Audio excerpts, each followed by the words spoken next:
Hello everybody, welcome back to my channel. My name is Mara, if you guys did not know.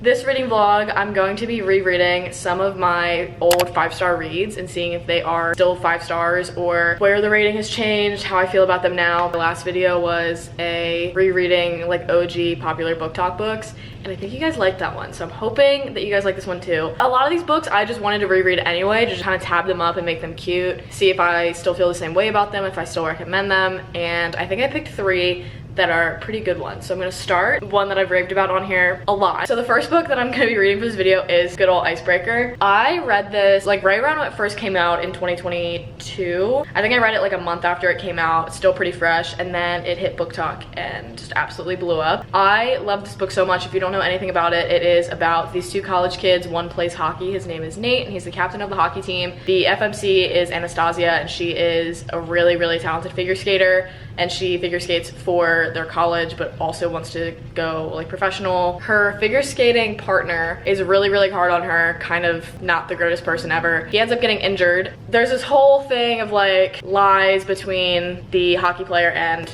Anastasia, and to make it up to her and hopefully get on her better side, he ends up volunteering himself to be her new partner for the ice skating competitions and all that kind of stuff so that she does not hate him, but also because he wants to get closer with her. I'm very excited to start with this one. It's one of my favorite books. Going into it, I don't know if it's going to be a 5-star again or if that was simply for vibes, because this was the first book in a while that I'd really like fallen back into reading with. It was a book that I picked up over winter break and really spiraled me into wanting to read and like pursue my YouTube channel as a book channel. So I just start with this one, and mostly just because I miss these characters a lot. Like when I read Wildfire and they'd pop up, I was obsessed. Also because the 3rd book in this world, Daydream, comes out in October, I believe. I also just kind of want to see Henry's character and see where she's going to take that in his own book. But with all that being said, let's start with Icebreaker. I don't really have a method of how I'm going to be doing this. I'm just going to read, and if something pops up that I want to talk about, then I will update you guys. But otherwise, so let's begin with Icebreaker.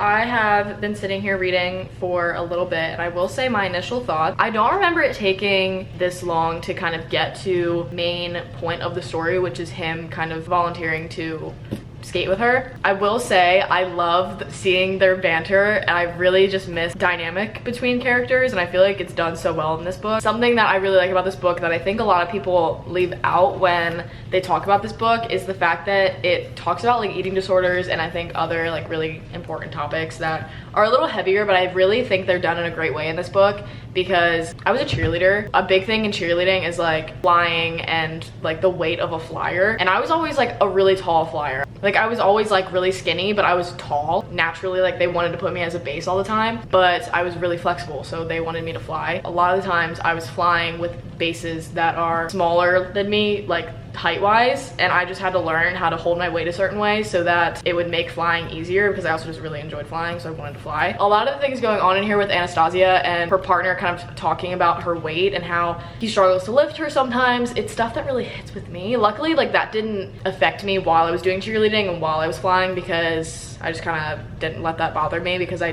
kind of knew going into it like I was a lot taller than some of the other girls, so I kind of had to like prove my spot to continue to fly. So it didn't like hurt me mentally, it just kind of was a little bit of extra pressure, but it didn't like affect my self-esteem or anything. But I think reading this, like there's a lot of girls that go through what Anastasia is going through in whatever sport, so I feel like this is really important to talk about that some people don't mention when they discuss this book. It is very smut heavy, but that is how the characters kind of get going with each other, is through smut. I will say I'm having a lot of fun reading this. I'm giggling, like I'm putting a lot of tabs in. I really just enjoy this book. This is one that's just pure vibes. I really, really love this book because of the vibes. I am about halfway through Icebreaker. I'm kind of struggling to think about where I want to put this book rating wise. I love the content of this book. I love the characters. Like I love the writing. I love the characters. But I think because I'm filming this video, I kind of want to be hard on myself and a little hard on the books, just because I'm like kind of entering a new era of like my reading journey, and I'm rating books differently than I did back in 2022. I don't know. This is the book out of the 3 that I'm going to be reading for this video that I read this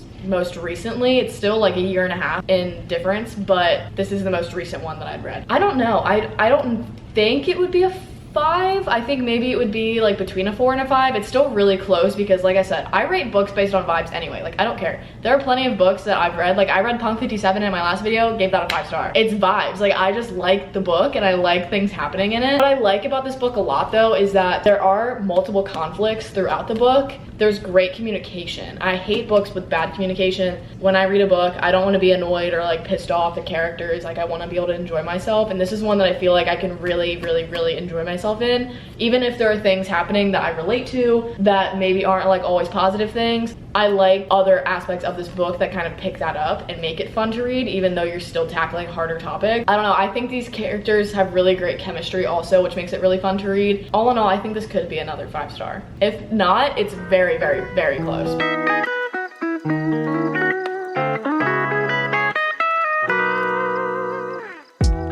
We're officially finished the first book of this video. I really have to sit and think about my rating for this book because, like I said before, I think this could be a 5 star. It's kind of like stereotypical happy ending, and I think I would have liked to see something different in the epilogue. 6 months after I read this, I had my best friend read it, and she kind of said the same thing. Like, she really liked this book, and she liked that they could like go through conflict and fix it. But the only thing that she was like, I don't really love that it was just stereotypical happy ending. Like, I kind of knew what I was getting. Second book that I'm reading for this video is another one that I'm really excited about. I read this book, I think in 2021, and that is Archer's Voice. This is one that I think I read like right when I graduated high school, or I read it my freshman year of college, and I'm a senior now. This book is following this girl who like moves after college, I'm pretty sure, and she moves to this small town in Maine. She has like a lot of trauma from her childhood and moves to get away and just like rebuild herself and rebuild her life. And while she's there, she meets Travis and Archer. She meets Travis and he's like really charming. He's a police officer. He's really charming and really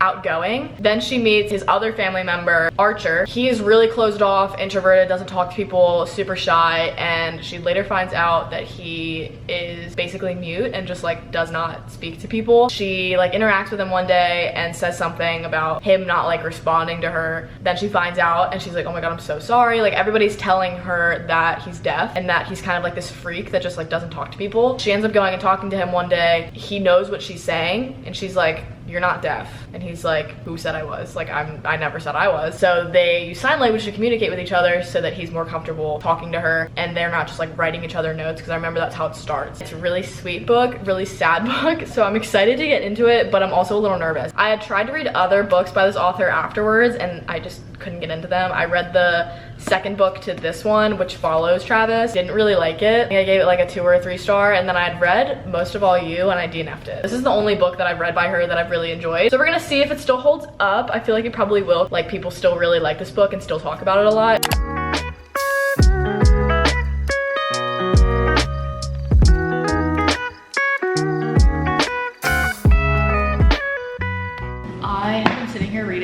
Archer's Voice, but I actually need to take a break because I need to tell you guys about my new son. It was mine and my boyfriend's anniversary like 2 days ago, and we went to Build-A-Bear and we were gonna make a bear, and then we both saw Toothless and we were like, we need to get Toothless. So here he is. Isn't he adorable? I'm obsessed with it. Look at him! I'm so obsessed. And listen, he talks. Also smells like strawberries, and I don't know if you can hear it, but when you hug him, his heart beats. Oh my god, I'm obsessed with him. He's the cutest thing ever. We also got little plants. I have a little Venus flytrap over here. I don't know if it's focused. And then he got a bonsai tree. In case you're wondering about my life. I've said it a million times before and I'll say it again. I'm normally not a small town romance girly, but done right, that I love it. And this is a book where it's done really well and I really enjoy it. I also just really like seeing the development of the characters in here, because you just see this character, Archer, who everybody says is weird and like freakish because he's super closed off and like he's not like the rest of his family because he doesn't talk to anybody. See like why and what's happened to him and the trauma that he's been through, and seeing him open up to our main girl in this book is super sweet. But it is sad because you know why. Like, he's kind of shut himself down and put himself away from other people, but Bree helps him through all of that. Oh, so basically she has a fear of thunderstorms, and this is when they kind of aren't talking too much. Things happened and they didn't talk. She says, what are you doing here? You don't like thunderstorms, he answered. I tilted my head confused. You walked a mile in the rain because I don't like thunderstorms. He brought his hands up and said, I didn't know enough to dream you, Bree, but somehow you came true anyway. How did that happen? Guys, like, I'm obsessed with him. I need to finish this because right now I'm like so immersed in this book, and then I'll come back and tell you guys about it. It's the next day, in case you guys also haven't noticed. Hello. I have just finished Archer's Voice. I have one thing to say, 5 star. This book is so heartbreaking. They're having an argument and she leaves and he runs after her. He signs to her and he's like, I can't call after you if you leave. So like, please don't run from me. Like I had no way to like make you hear me. There are things that happen in this book are done to like sabotage the characters. Their love comes on top. Like as cheesy as it sounds, like I loved seeing like their fight for each other, seeing the struggle of their relationship and seeing how they were able to overcome that and overcome other people trying to get in the way. I don't know, I just think this book is so beautiful and so sad and heartbreaking to see like their trauma, but it's so beautiful to see the way they've overcome it together. There are these things that happen to them that they have only told each other. So their story and like the trust that they have with each other, the fact that I've read other books by this author and haven't enjoyed them, but I still love this one. This is a 5 star, and I can confidently say that I still think this is a 5 star. Highly, highly, highly recommend. This has to be like one of my favorite books ever. The dedication of this book is so cute. It says this book is dedicated to my boys, Jack, Kate, and Tyler. This world needs as many good men as possible. I'm proud of putting the 3 of them out there, brothers till the end. Oh, like that's so cute. Hello. Hey everyone, I'm going to wrap up this video with one last book, and that is The Young Honeymooners. This book, I read for the first time in 2021. I vividly remember reading this at the beach 3 years ago now, which is crazy. This is another one that I've raved about. I've talked very highly about in numerous videos, but I was like, should I keep saying these things because I haven't read this book in a minute, and what if my thoughts have changed? I was reading this earlier. I was at the pool and I read about half of it at the pool. The book is following 2 sworn enemies. I don't really think they're enemies, but that's fine. They are the siblings of the bride and groom. The bride and groom and like 200 other people at their wedding end up getting sick. Non-refundable honeymoon. So they end up sending the maid of honor and the best man, who are the siblings of the bride and groom, to this wedding, and they are the sworn enemies. I put like quotations around that because I don't really think they're sworn enemies like from the get-go. That's like one thing I've always said about this book is they just don't feel like sworn enemies. They just like to get on each other's nerves. But they end up going on this trip and like having to do all of these couple packages. So they're ending up doing all of this stuff together and having to pretend that they're a couple, having to pretend they're married. Something right off the bat that I don't like this once we dive into the story is that I don't like how much lying they do for the sake of like the honeymoon. Like she ends up getting a job. While she is accepting the job offer, she's at the resort in Hawaii on the honeymoon, and her new boss ends up being there also. They run into each other and he's like, oh, congratulations on the position. What are you doing here? She says that she's there with her husband and then like has to lie about it the whole time. I'm like, girl, why did you even have, like, why couldn't you have just said, oh, I'm here on vacation? Why'd you, like, if you knew that was gonna be an issue of you lying, then why would you even say that he's your husband? And I'm starting to realize that I don't like this book as much as I did. I don't really like the way he's treating her, which is also kind of embarrassing on my behalf because I had talked about him in the past in other videos and said that he was a good guy. And he's not. But I tend to have that record. I'm just realizing they're kind of childish. The way they talk to each other and the way that he talks to her especially is kind of degrading. There's just a lot of lying. I feel like a lot of it's so unnecessary, and it's lying to make it seem like they're on this honeymoon excursion. The only people that you really need to be lying to is like the hotel. No, you don't need to lie to like other people in your life that you're meeting. But I'm about to finish. All right, everybody. I've finished reading all of my books for this video, and it's time to do our little debrief. We started off this video pretty strong with Icebreaker. I still don't know what I want to rate this book. I think, like I said, this is just gonna have to sit between a 4 and a 5, probably just a 4.5. I have no idea. The only reason this is bumped down is because I feel like I rated it a 5 based on vibes, and nothing in this book really screamed 5 star other than just the fact that I was having a good time. But knowing that I loved this book so hard the first time I read it, and I still love it a lot, I just feel like my style and taste in reading has changed. Not necessarily to the point of rating this any different, but just in how I rate books in general, if that makes sense. This isn't a 5 star when we get to the nitty-gritty. If we're going off of vibes, it is. I don't know, it's too much thought for my brain, so honestly, I just have to put that book down. We read Archer's Voice. This is one that I rated a 5 star, and it's going to stay a 5 star. I just think the writing of this book is really beautiful. I really like a lot of the quotes in this book. I like the dynamic between the characters. I like the trust that's built between them and their development and their relationship. There's a lot of struggle that comes with it, but I feel like they got through it in a positive way. There was a lot of good communication. I really appreciated this book also. This is one that I still would highly recommend, and honestly could see myself myself rereading again in the future. Finally, we ended off with the Young Honeymooners, and from the jump, I kind of knew that this one wasn't really going to be a 5-star like it was for me in the past. I think my issue with this book mostly is the fact that they act like children, that they're just lying about stupid things that really don't need to be lied about. And then towards the end of the story, there's a lot of focus on her sister's relationship rather than her own, which is kind of the whole point of this story. And I understand why it comes into play, but then I'm also disappointed in the way that Ethan continues to treat her when that conflict is happening. I would have to rate this book a 3-star now. It's kind of sad to see it bump down that low, but a 3-star is still good. Like, this book, there's good banter. I'm not really fully immersed in their relationship or their characters as a whole, but my 3-star rating usually means like other people are going to enjoy this book. And I do think that's true. Thank you guys very much for watching. I hope you enjoyed this video, and I will see you guys when I see you. Peace and love.